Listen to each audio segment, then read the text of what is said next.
did you choose Stalingrad as the main location for the game? Because it's simply the biggest and most famous battle ever, and we have been there. We have visited the sites, and it's it's the most famous, the most important battle in our opinion for the Russian side, and it was a huge defeat for the Germans. So it's better for both sides. Play it from both sides, and in the campaign, maybe the Germans actually win. So okay, so campaign is a good keyword, and German too. The whole world, like Call of Duty series, Medal of Honor, they all portray the Germans as the evil factions. Why exactly is it that Tripwire is now the avant-garde to say we go for a German single-player campaign?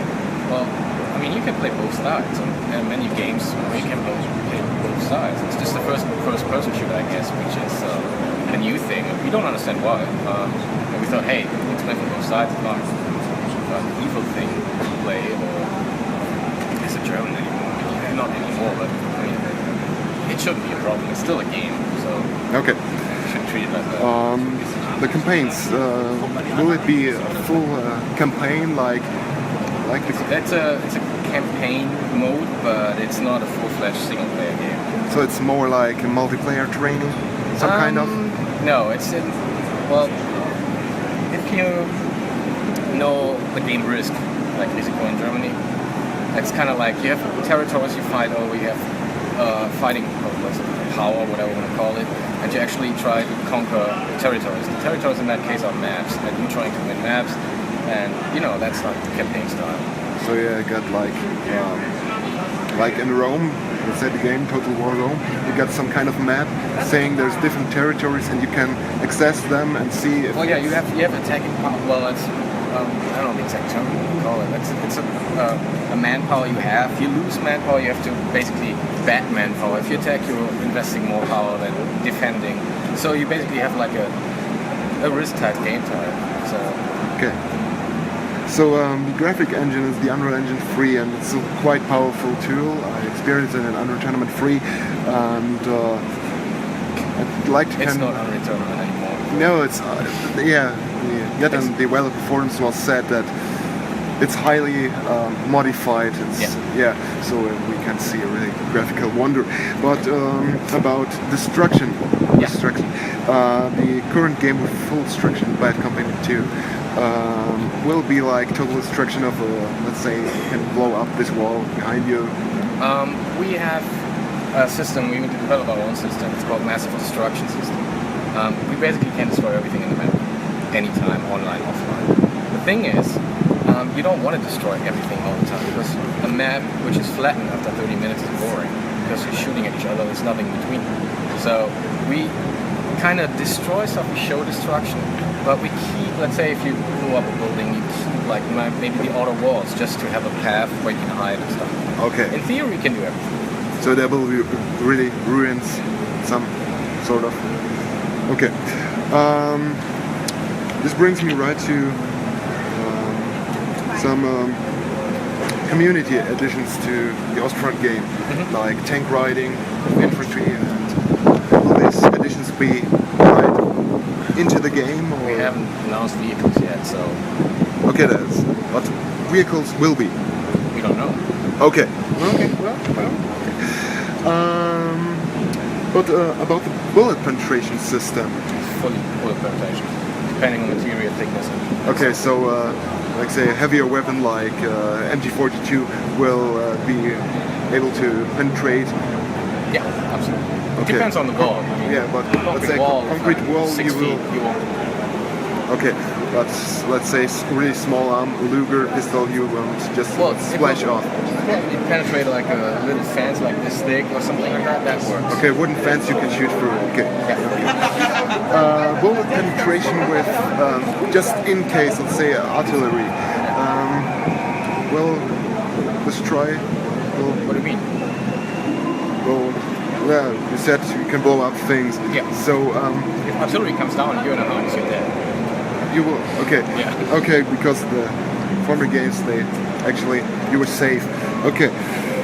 A real cool feature shown in the last time of the Gamescom presentation was the blind fire.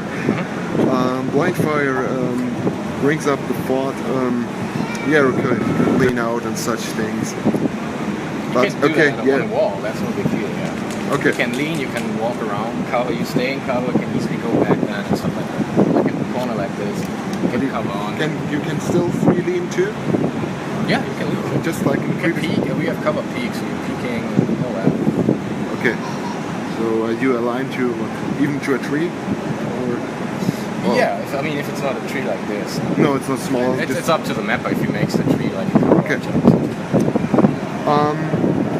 Games really much are left by immersion and atmosphere, and vision is a major part of that. Yeah, So games like Crisis from Crytek, they feature the full body awareness. Will we be able to see our feet when you look down, or we just have left hand weapon or right hand? We had that, but right now we don't have it.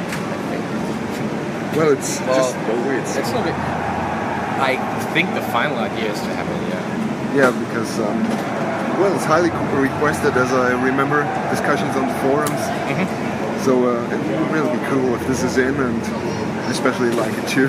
So yeah, and another thing highly discussed is the melee system.